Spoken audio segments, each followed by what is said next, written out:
amended by Senator Joel Villanueva, adhering to the immediately executory decision rendered by the Supreme Court en banc on July 25, 2025, which among others held that the articles of impeachment are null and void ab initio and that the Senate did not acquire jurisdiction, and to move to transfer the articles of impeachment in relation to case number 002-2011 entitled in the matter of the impeachment trial of Vice President Sara Zimmerman Duterte to the archives. The same is hereby approved.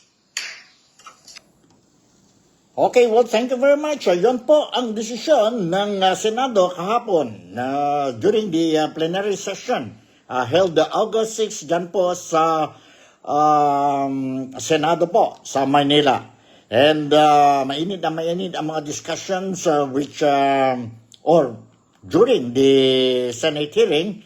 And nakita natin po 100% attendance ang mga senador. We have a total of 24 senators. And all these 24 senators attended the very, very important, sabihin natin, session, no? Kahapon. And it took, they started the session at exactly 3 p.m. And it lasted for more than, slightly over 6 hours po. From 3 p.m.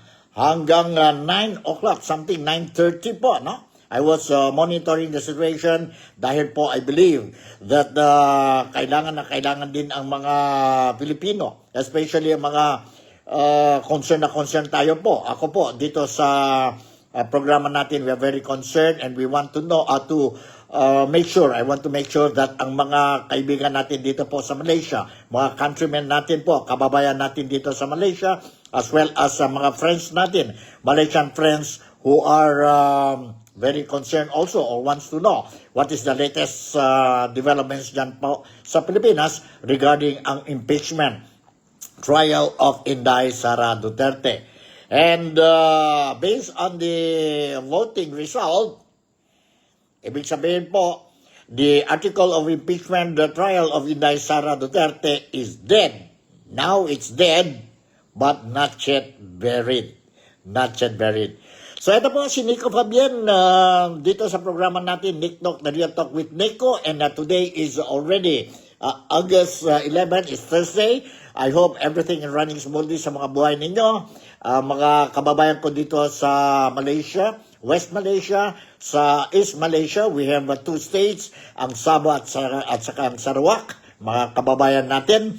And of course, ito po, programa natin is also dedicated to all overseas Filipino workers, nasaan man kayo po, outside the Philippines. I hope, maski paano po, itong programa natin, I'll be able to give you, or you deserve, the things that you deserve to know, especially ang mga hot issues sa Pilipinas. As well as mga kababayan natin po dyan sa Pilipinas, marami din tayo, mga friends natin who's watching itong programa natin, NikTok, The Real Talk with Nico.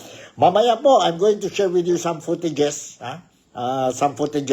an actual debate ng mga senators natin, particularly si Senator, ang neophyte senator natin, si Senator Rodante Marcoleta, and of course, ang minority leader, si Senator Tito Soto, wherein I will show you po kung paano sila nag-debate regarding the issue.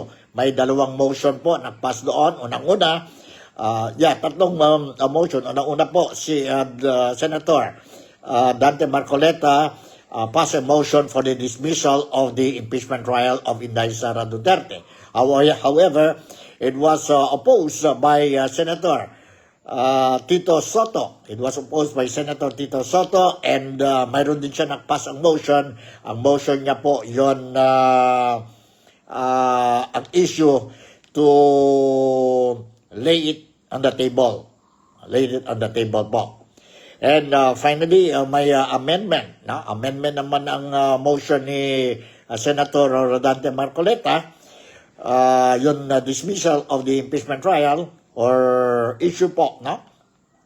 And my amendment only to finally they decided that it will be archived po, no?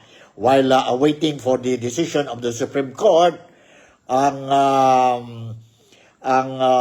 motion of reconsideration filed by the House of Representatives dyan po sa Supreme Court.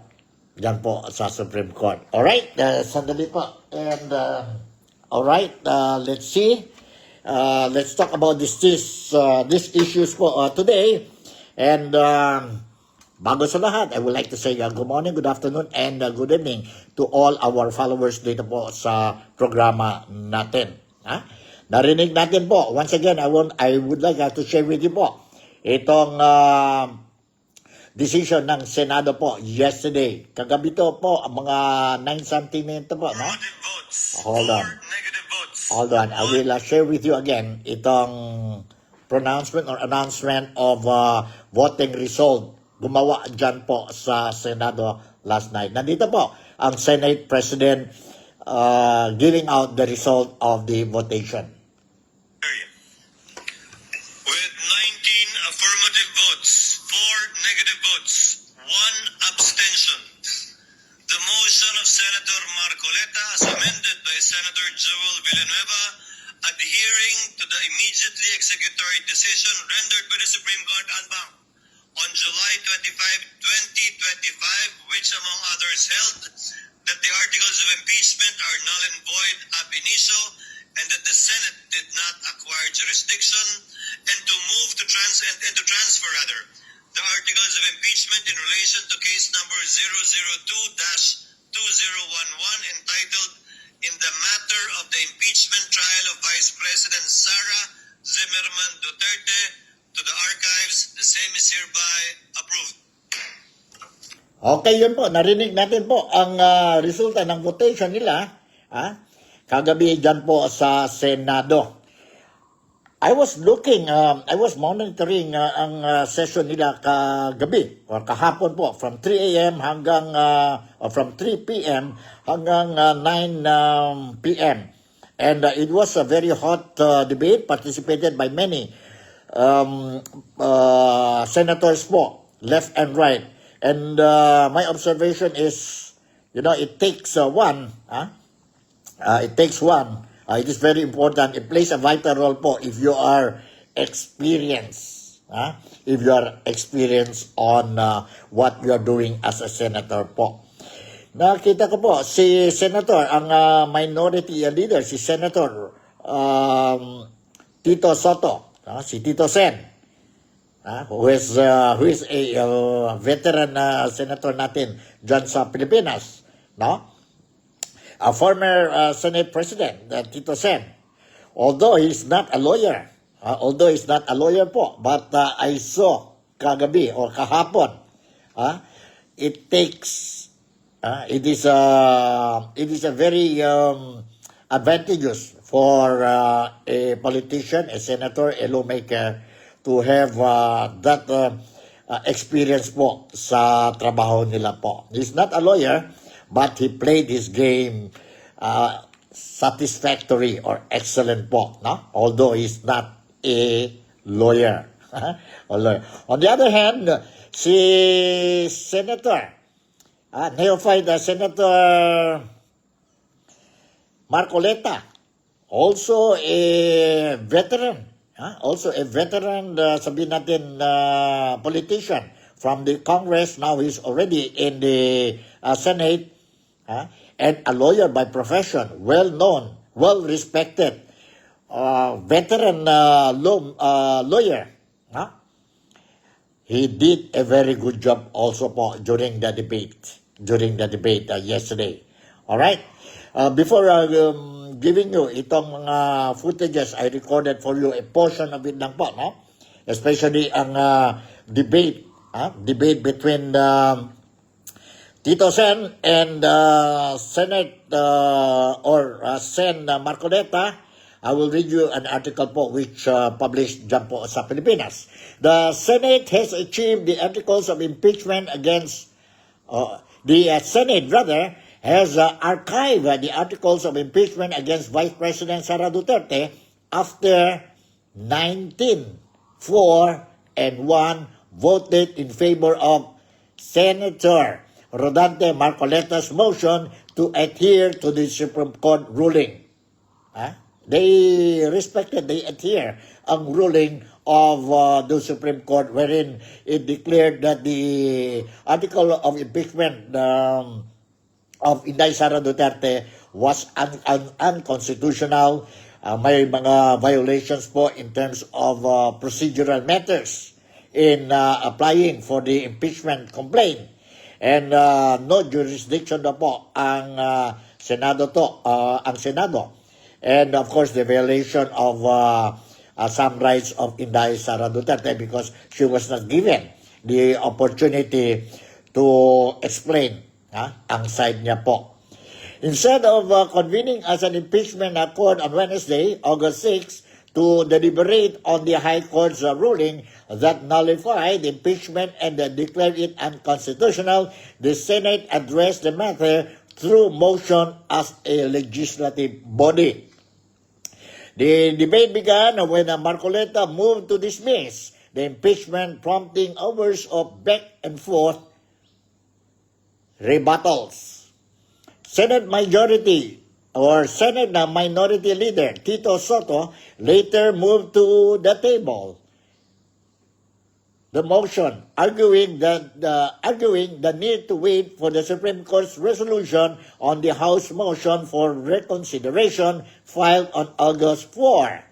Senator Risa Hontiveros seconded the motion. However, Senate President Chis Escudero directed the chamber to conduct normal voting on Soto's motion before it could be deliberated on Marcoleta's. Soto's motion was junked in a 5-19 vote. Only Hontiveros, Senator Kiko Pangilinan, Senator Bamakino, Senator Ping Lacson, and Soto voted in favor of the motion to wait for the High Court's resolution resolution on the appeal. Ang votation po is 5-19.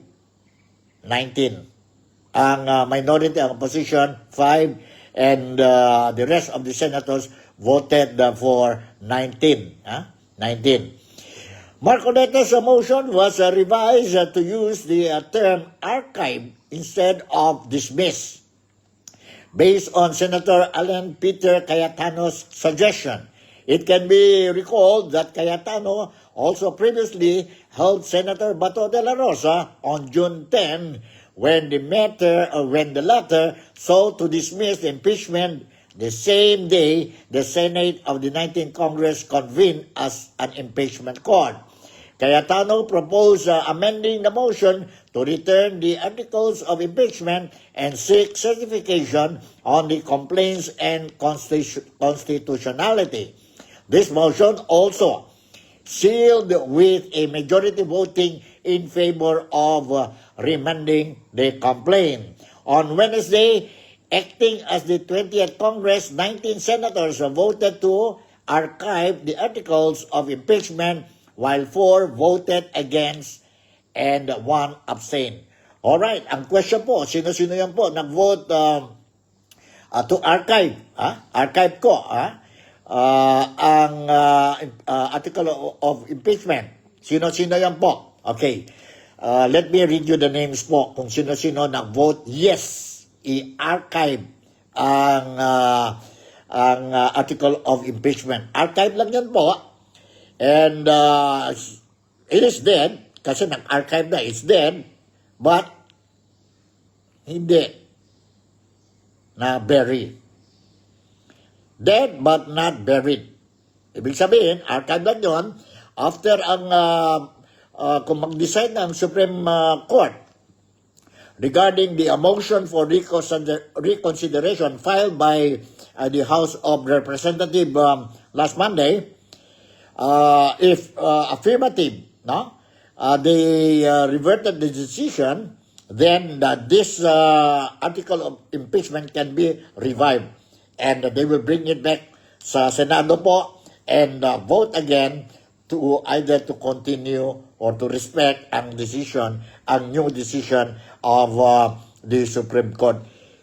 Kung sakali, in the event there will be changes of decision coming from the Supreme Court. Kung hindi po, automatic, dire-diretso na yan po, namatay na, and ilibing na ang impeachment trial of Inday Sara Duterte. But let it be very clear po sa atin. Pwede pa rin, sabi ang Korte Suprema, you can still file another impeachment complaint against Vice President Inday Sara Duterte next year, starting from February 6 onwards. Wala yung problema. If you want, who filed the earlier 3-4 complaints, impeachment complaint po against Inday Sara Duterte, they can reapply, file another new complaint, impeachment complaint against VP Sara next year po, February 6 onwards. Ibig sabihin, rest muna kayo po, relax muna kayo, mayroon pa kayo 5 to 6 months pa po, no? And think it over. Anyway, nandito na po ang mga senator who voted yes to archive ang article of impeachment ni Inday Sara Duterte. Alright, to start with, mayroon tayo ang senators. Cayetano Alan Peter Cayetano Pia, De La Rosa Ronald, Ejercito JV, Escudero Francis, Estrada Jinggoy, Gatchelian Win, Go Bong, Lapid Lito, Legarda Loren, Marcos Aimee, Marcoleta Rodante, Padilla Robin, Tulfo Erwin, Tulfo Rafi, Villanueva Joel, Villar Camille, Villar Mark, and Subiri Mix. Again, I would like to read again the names of the senators who voted for yes for the archiving of the article of impeachment. We have, number one, we have Alan Peter Cayetano, Pia Cayetano, Ronald De La Rosa, JV Ejercito, Francis Escudero, Jinggoy Estrada, Win Gatchelian, Bongo, Lito Lapid, Loren Legarda, Aimee Marcos, Marcoleta o Rodante Marcoleta, Ruben Padilla, Erwin Tulfo, Rafi Tulfo, Joel Villanueva, Camille Villar, Mark Villar, and Mix Subiri. 19 yon sila po. Sino-sino? Who are those who voted for no? The opposition. We have Aquino Bam, Ontiveros Riza, Pangilinan Kiko, and Soto Tito. Once again, I want to repeat the names of those who voted for no. No archiving of the articles of impeachment. Apat sila, 4 of them. Namely, Bam Aquino, Riza Ontiveros, Kiko Pangilinan, and Tito Soto. There is still uncertainty, however, over what it truly means to archive the articles of impeachment.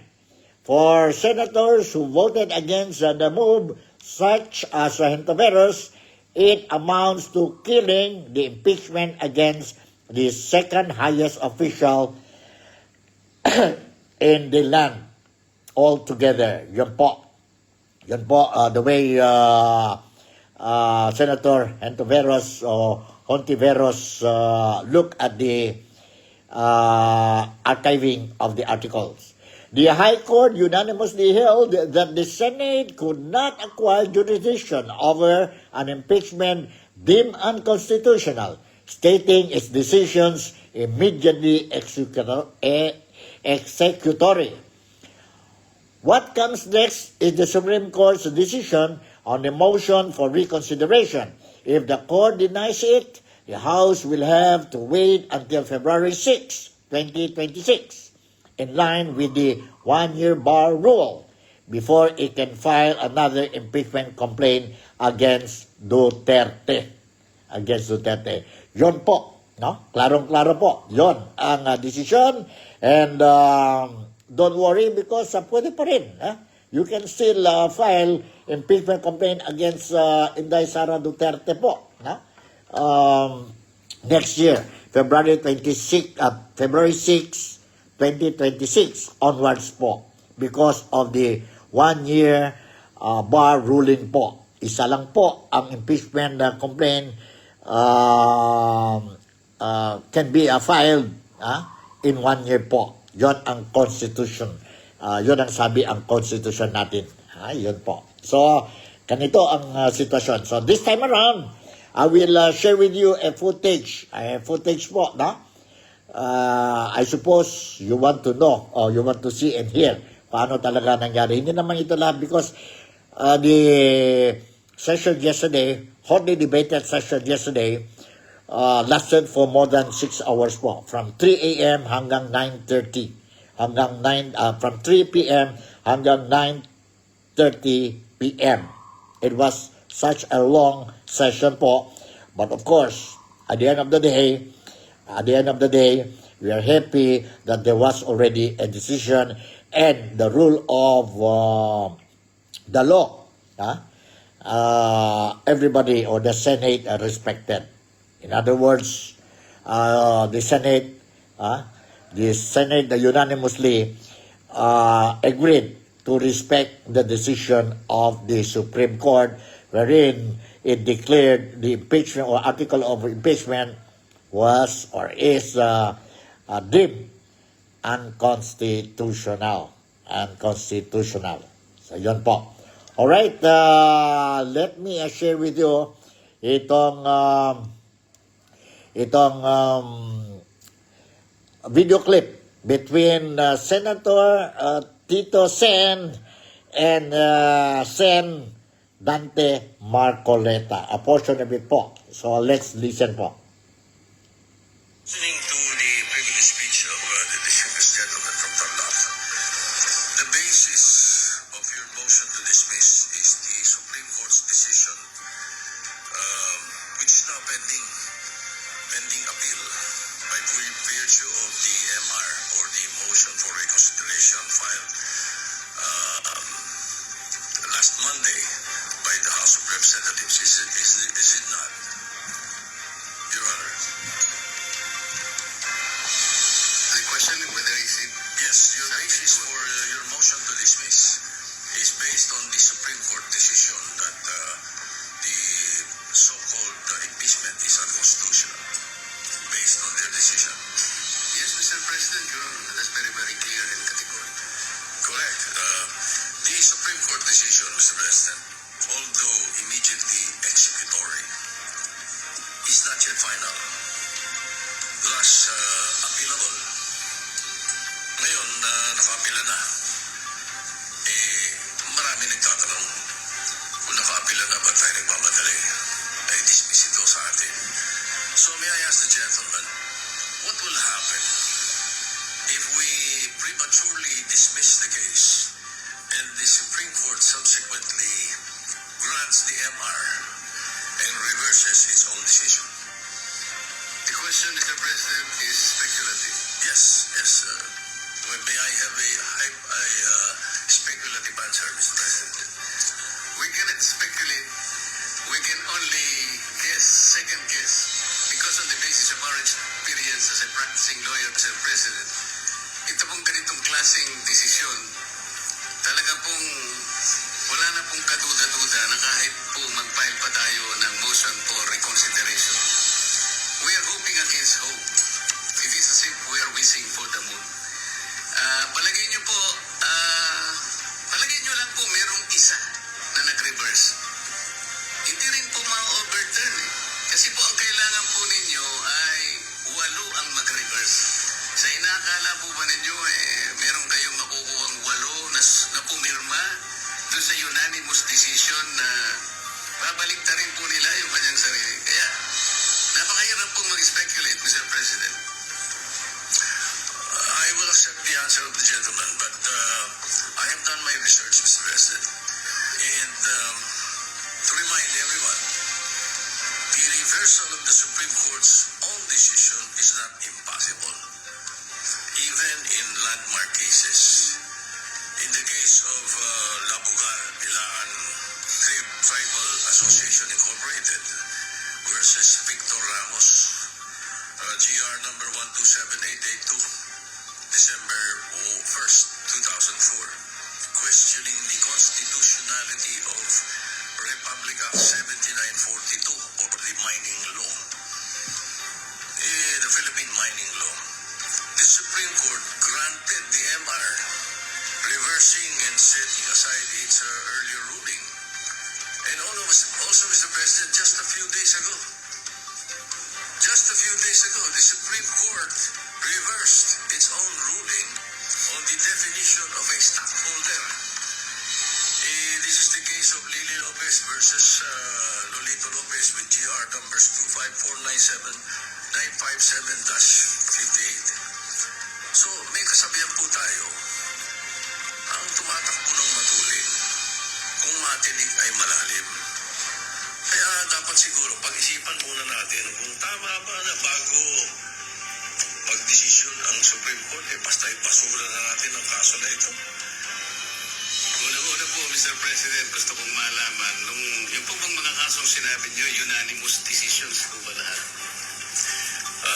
I am not sure about that. But one thing I can say is that if there is a mistake, unanimous decision could become a unanimous mistake. Wala pa po nangyari gano'n, Mr. President. At saka po tayo, pag nananakbo, ako po ay nakasapatos at saka sa kalsada kaya hindi po ako matitinig. Well, Mr. President, there's always a first time. Regardless of whether it's unanimous or not, unanimous decision does not bar an appeal or a reversal, Mr. President. That is one thing for sure. Now,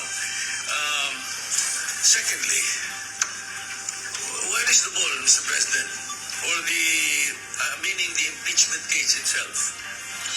Is it in the Senate or in the impeachment court? Didn't the impeachment court throw it back, remanded, returned to the House of Representatives? So what are we dismissing in the Senate kung wala sa atin ang kaso? Can we continue hearing the case and dismissing it without the impeachment case in our hands? Can we throw the ball out when the ball is not in our possession? Siguro naman dapat magkaroon tayo ng tinatawag nating sense of proper sequencing of moves. Nasaan po ba yung impeachment case? Mr. President, kanina po sa aking clarificatory statement, ang sabi ko nga po, yung ginawa pong initial proceedings ng 19th Congress Senate, yun po ay nangyari sa panahon po ng 19th Congress at lahat po yun ay naisang tabi lahat sapagkat natapos nga po ang termino ng 19th Congress on June 30, 2024. Kaya po natin sinasabi, Mr. President, na dinidismiss na po natin ngayon sapagkat tayo po ang nasa lugar na sinasabihan ng Korte Suprema nung sabihin niyan ito ay immediately executory. Sino pong mag-i-execute nun? Hindi naman po i-execute yun ng House of Representatives. Maliwanag naman po na tayo lamang ang tinakdaan ng kataas-tahasang hukuman na gumawa ng paraan para isang tabi na po ang usaping ito sapagkat napagtibay nga nila na ito'y unconstitutional, void ab initio at wala na po tayong jurisdiction para dito. Alright, yan po, a portion of the interpellation between Sen Tito Soto and Sen Dante Marcoleta po. In fairness po, no? I salute also this Sen Tito Soto. Dahil po, he's not a lawyer, but the way he talks, the way he explained, the way he expressed his ideas during the debate po. Ang galing po. No? So, the only conclusion I can say is that it takes someone to be an experienced lawmaker po. No? Nandyan siya po sa Senado for more than 2 decades already. He is a lawmaker for more than 2 decades. 3 decades na ba yan? No? And of course, on the other hand, si Sen Dante Marcoleta is also a veteran politician, a veteran lawmaker from the Congress. Now he is now at the Senate po. And of course, remember, let us not forget that Sen Marcoleta is a good lawyer po. Respectable lawyer dyan sa Pilipinas with a huge or mass knowledge when it comes to the Constitution of the land of the Philippines. Yan po. Shoutout muna tayo sa kaibigan natin na si Noel Flores Tingsong, who is watching ang NikTok, the Talk with Nico today. Magandang umaga and of course, salamat pagi to you, to your family, to your wife, to your family, and to your friends, and to all the kababayan natin po dito sa Malaysia, particularly dito po sa Sabah, and very specific, dito po sa lone city of Sabah, which we call Kota Kinabalu. Good morning po, Sir Nico, and God bless. God bless to you also. Alright, tuloy natin ang programa natin dito sa NikTok, the Real Talk with Nico. And this time around, I'm going to share with you another footage. Ano ba itong footage natin? Sandali po. Nandito po. Let's share with you this footage. The Philippine Senate has cast its vote, effectively putting an end to the impeachment proceedings against Vice President Sara Duterte for now. After several hours of debate, senators voted to archive the impeachment case, adhering to the Supreme Court's recent ruling. Cherry-picking court rulings destroys the judiciary's purpose. Disobeying the High Court's decision is a violation of the law because under our Constitution, decisions of the Supreme Court form part of the law of the land. These calls for judicial disobedience have been aided and abetted by so-called legal luminaries and experts who fancy their wisdom and knowledge of the Constitution as better, higher, more supreme than that of the Supreme Court. Respect for the rule of law, Mr. President, requires all of us to adhere to final or immediately executory decisions of the court, even when there is a winner and a loser. The motion to archive was filed by Senator Dante Marcoleta, who initially moved for dismissal, but later agreed to amend it to archiving the impeachment case. Ang impeachment complaint ko ay parang sinaing na niluto ng House of Representatives. Hilaw po eh. Hilaw na hilaw. The vote came after an intense discussion on the implications of the Supreme Court's unanimous decision, which declared the articles of impeachment unconstitutional, citing violations of the one-year rule and due process. Senator Marcoleta vehemently argued that the Senate had no jurisdiction to proceed with the trial, given the High Court's ruling. Minority Leader Tito Soto initially moved to table Marcoleta's motion, expressing concerns that dismissing the case outright would be premature, as the Supreme Court's decision is not yet final and is subject to a motion for reconsideration filed by the House of Representatives. Didn't the impeachment court throw it back, remanded, returned to the House of Representatives? So what are we dismissing in the Senate kung wala sa atin ang kaso? Can we continue hearing the case and dismissing it without the impeachment case in our hands? Can we throw the ball out when the ball is not in our possession? I move to table the motion to dismiss. Despite Soto's appeal and the support from senators like Bam Aquino and Risa Hontiveros, the Senate ultimately voted to reject Soto's motion to table. This paved the way for the vote on Marcoleta's motion. The decision to archive the impeachment case means that while the Senate will not proceed with the trial at this time, the complaint is not entirely dismissed. It leaves open the possibility for future action. Archive ang articles of impeachment, mas mahirap i-dismiss o i-archive ang daing ng mga tao sa pananagutan. The articles of impeachment against Vice President Sara Duterte are dead. This, according to Senator Alan Peter Cayetano, is the effect of last night's Senate vote. He clarified, however, that these can be revived if the Supreme Court reverses its motion, which said the articles of impeachment were void from the start or ab initio. Cayetano also differentiated the motion to archive from the motion to table.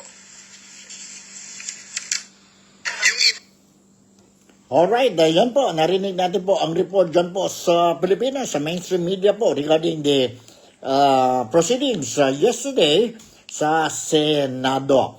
Earlier, ready po, the majority of the senators when they went and attend the plenary session of the Senate yesterday po, obviously they are ready for the dismissal of the article of impeachment. However, during the debate,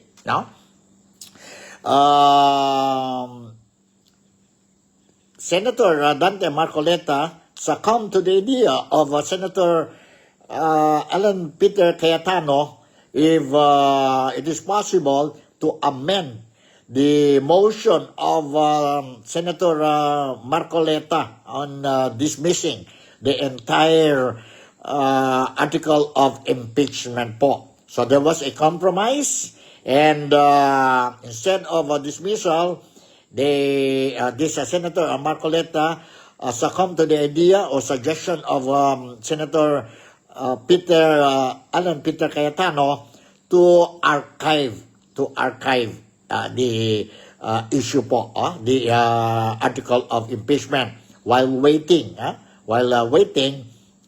for the decision of the Supreme Court on the filing of a motion of reconsideration filed by the House of Representatives. But it's very clear. Para sa akin po, it's very clear. The article of impeachment is now dead, but not buried.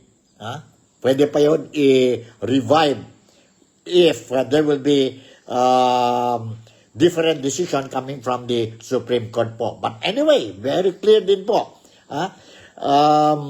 Anybody who wants to file an impeachment complaint against VP Sara, they can do it next year, starting from February 6 onwards po. Walang problema yon po. In fact, the majority of the senators, especially those who are inclined or identified with the Duterte bloc, they won't be surprised if there will be another impeachment complaint come early next year po sa February. Ayan po. Yan po ang latest that we have dito po sa sa programa natin. Okay, let me share you another footage po. Another footage. I believe you want to see and know what really transpired during the session yesterday. Nandito po si Alan Peter Cayetano po. At hindi ba tama naman yung sinabi ng Supreme Court? Dapat may impeachment, pero hindi dapat gamitin ito ng magkalaban lang sa politika. Ayaw natin maging presidente si Vice President Sara, talunin nyo na lang sa 2028. Ngayon, kung talagang may ginawa siyang masama, edi impeach, pero sa tamang paraan. I apologize if I'm emotional on this issue, but hindi tayo makawala eh. Ang daming mas importanteng issue, pero nakapako tayo sa issue na to. Thank you, dear colleagues, and thank you to Filipino people for the opportunity to share my thoughts on this. So I vote for the motion of Senator Marcoleta. All right, that's the explanation of Senator Peter or Alan Peter Cayetano for his yes vote supporting the motion of Senator Rodante Marcoleta. Totoo yan po. I agree. I totally agree. I don't know if you agree. Instead of pushing for the impeachment trial of Inday Sara Duterte po, why don't we just attend to the many problems that we are facing now dyan po sa Pilipinas in terms of food. Ang rice natin po, ang bigas natin po, mahal din. Ang corruption problema natin sa Pilipinas, nakita natin po, there's a lot of stories being circulated not only in the mainstream media but also in the social media po, mga bloggers talking about the corruption cases committed by politicians as well as top government officials po, wherein in fact no less than our president, si Ferdinand Bongbong Marcos, during the State of the Nation address last month, he mentioned and he admitted that mayroon po mga unhealthy activities, corruption activities being carried out by irresponsible politicians, lawmakers, even lawmakers po, and top government officials, particularly he's referring to those in the Department of Public Works and Highway, wherein he's not happy with what is happening in the Philippines when it comes to the flash mitigation programs ng gobyerno po, no? Mayroon ghost projects, uncompleted projects, substandard projects, and the rumors, talks, allegations that lawmakers, politicians, government officials are asking SOP. May mga andaming kalokohan po. So in fact, no less than our president, si Ferdinand Bongbong Marcos, during the State of the Nation address, he mentioned the word, mahiya naman kayo. Mahiya naman kayo. Itong mga individuals, person concerned. Ano ba yan? Mga lawmakers ba yan? Mga congressmen ba natin yan? Pumalak, palpak sila, or they clap their hands during the statement made by President Bongbong Marcos during the SONA. But people, the majority of the Filipino people were laughing at them, and they're saying that what the President mentioned in the SONA was directed to them. Let's see po, kasi mayroon daw mga investigation na po they are going to do. Itong 20th Congress po ng Senado. Anyway, tuloy natin po, and mayroon pa tayo dito mga footages, and I believe you really want to know this thing. Hold on po. Nandito. Have the intention of doing that, Your Honor. There is a motion to vote on the motion of Senator Soto to lay on the table the motion of Senator Marcoleta pertaining to the articles of impeachment vis-a-vis and in light of the Supreme Court decision of July 25, 2025. To explain, a yes, affirmative, or aye vote supports the motion of the Honorable Minority Leader, and it therefore means that we will not act on the motion of Senator Marcoleta today. A nay vote, a no vote, means that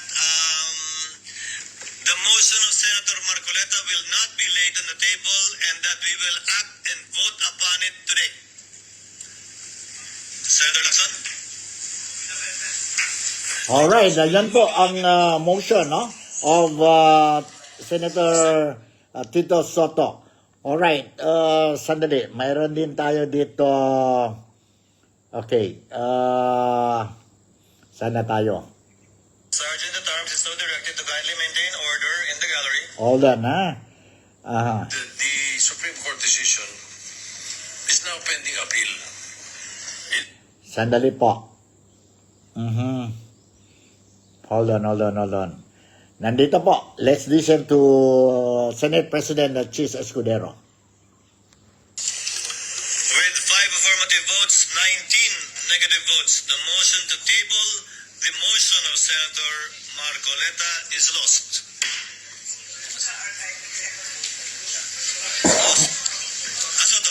Senator Soto is lost.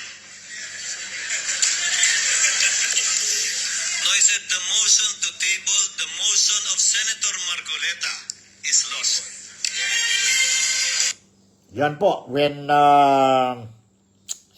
votation, 19.5 yata yun, 19.5 po, yun motion ni Tito Soto, Senator Tito Soto, ano yan po, to lay on the table muna ang issue ng impeachment article of Inday Sara Duterte po, no?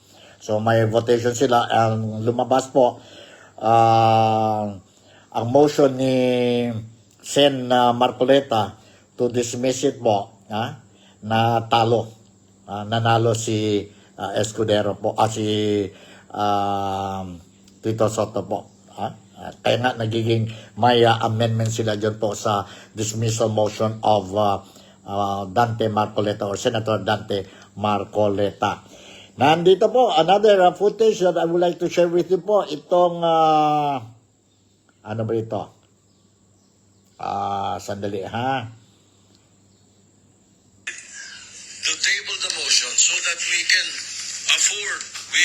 let us afford them this opportunity for the benefit of future impeachment processes and to uphold the clear mandate of the 1987 Constitution.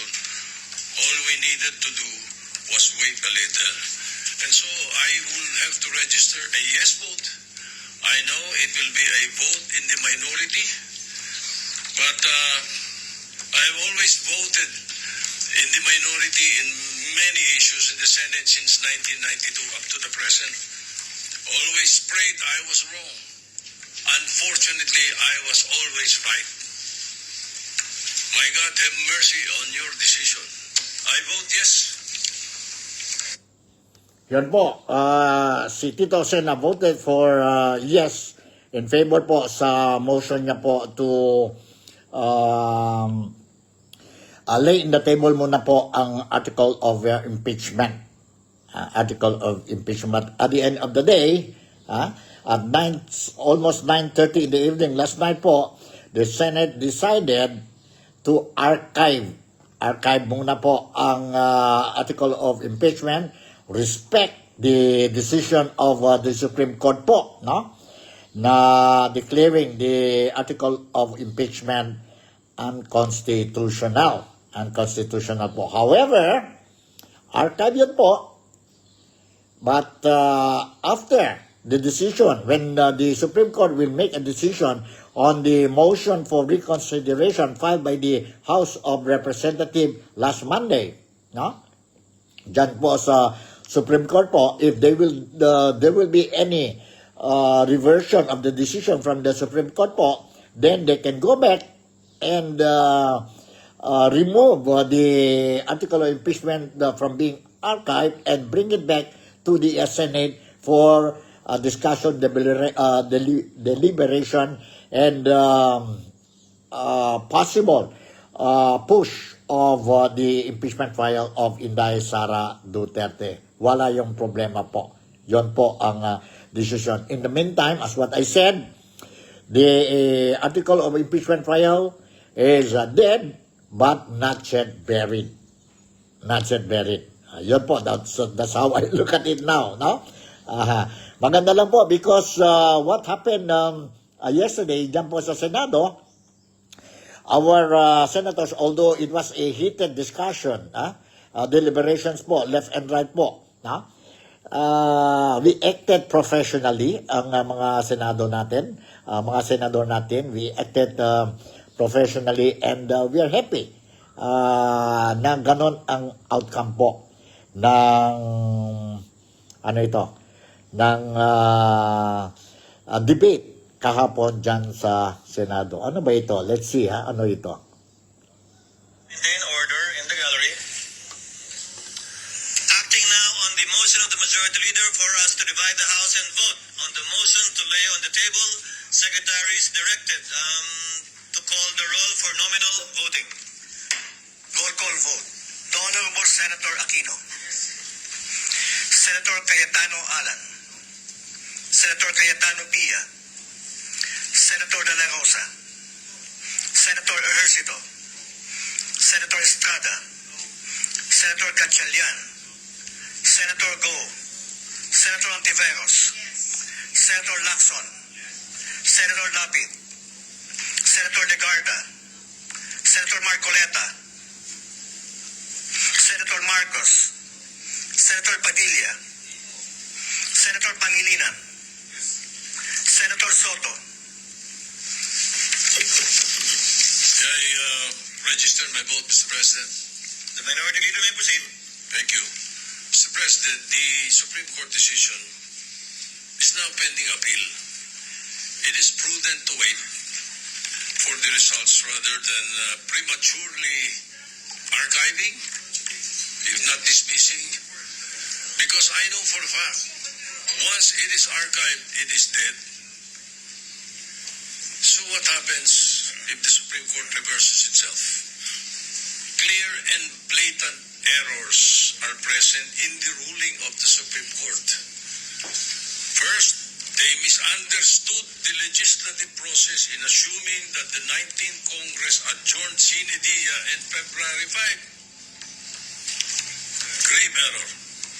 Thus effectively dismissing the first three complaints, paving the way for them to say na ano pala, yung 1 year ban violate. The archiving of the three complaints were done after the initiation of the fourth complaint. The 1 year ban did not set in. Second, the decision practically amended the clear mandate by the Constitution by placing a hierarchy on the modes to initiate an impeachment complaint. Parang wala na yung third option.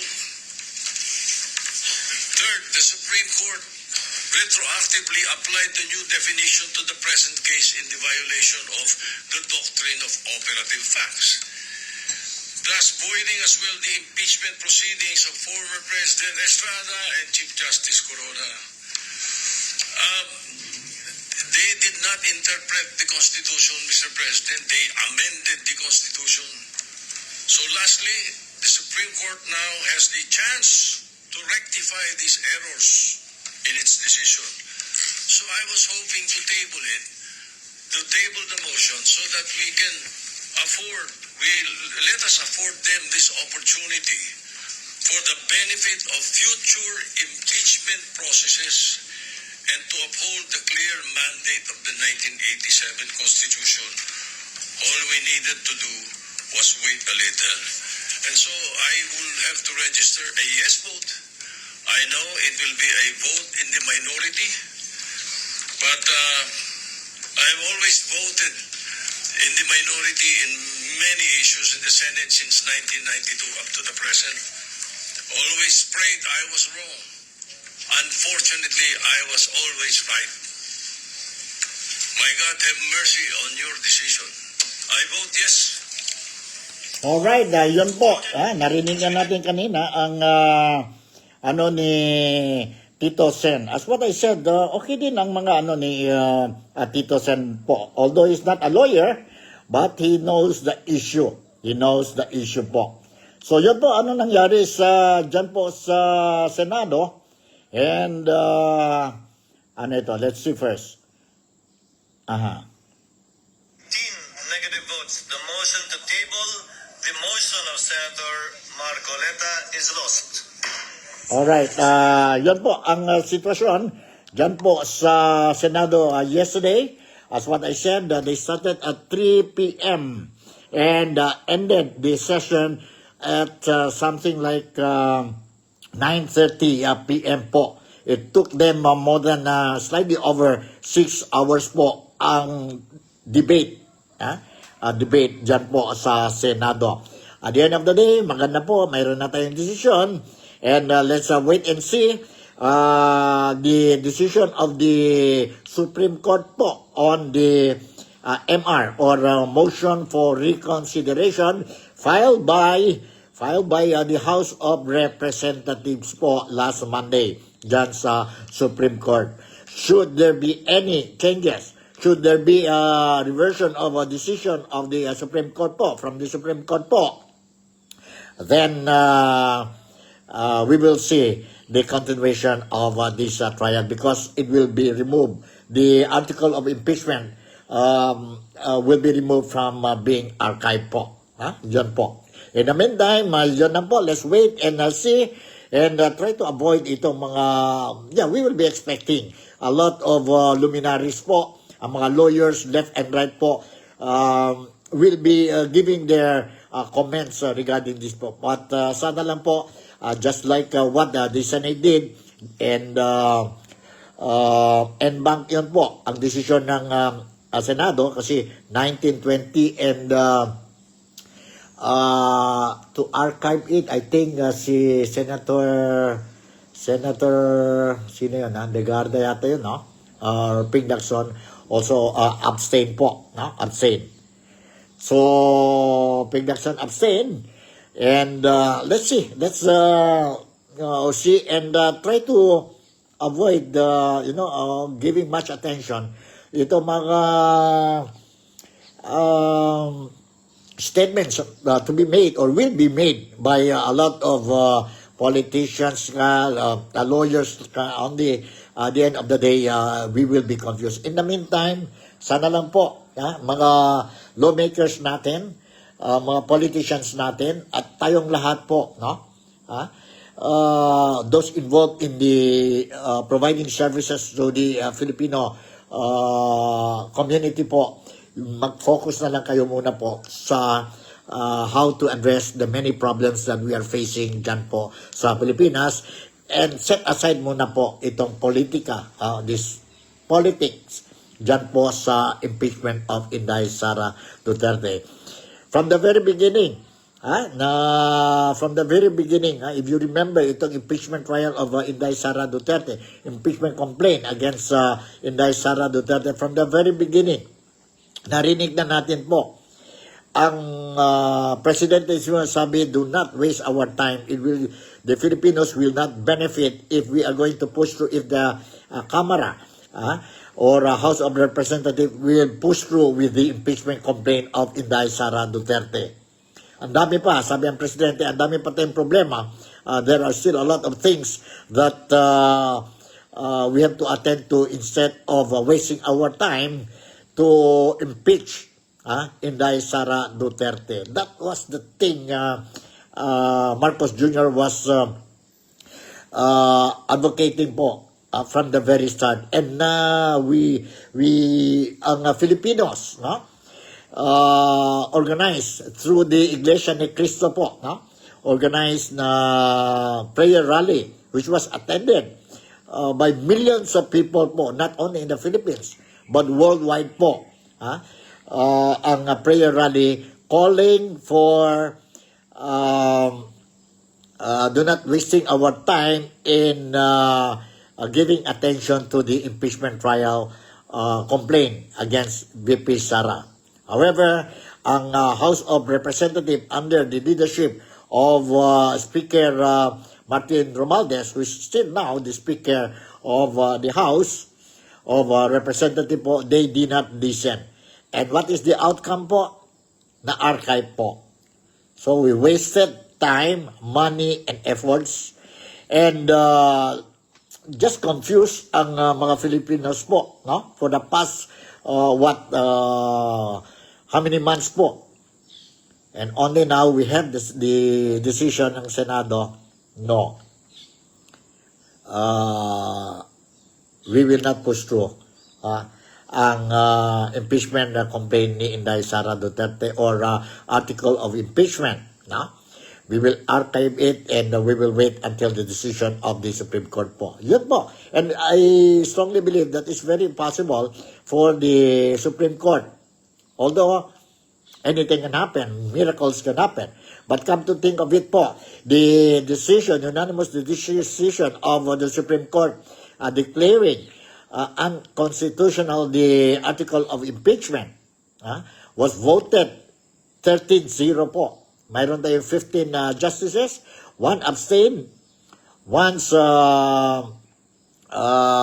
went against the decision of the majority, 13-0 po. Do you think it is possible during when they will discuss again itong motion of reconsideration filed by the House of Representatives? You think 13 or majority, 9 of them, of the justices, will change their mind? Para sa akin po, imposible yan po. But anyway, let's wait and see. Let's not jump into conclusion. No? Let's wait and see and respect the decision of the justices natin dyan po sa Supreme Court. So in the meantime, siguro po hanggang dito na lang ang programa natin, NikTok, the Real Talk with Nico.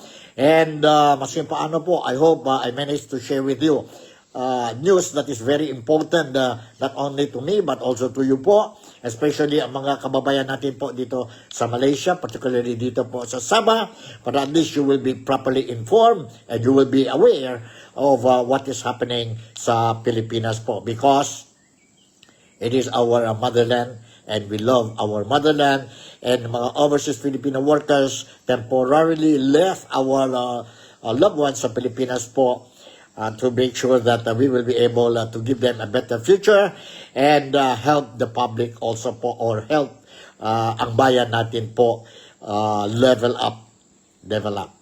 So with this, Nico Fadan would like to say thank you very much for making me again a part of your day today. All the best on sa inyo po, wherever you are. Today is Thursday, bisperas ng Biyernes po, and I hope everything will be okay sa inyong lahat po. Godspeed, and I'll see you in my next episode. Bye!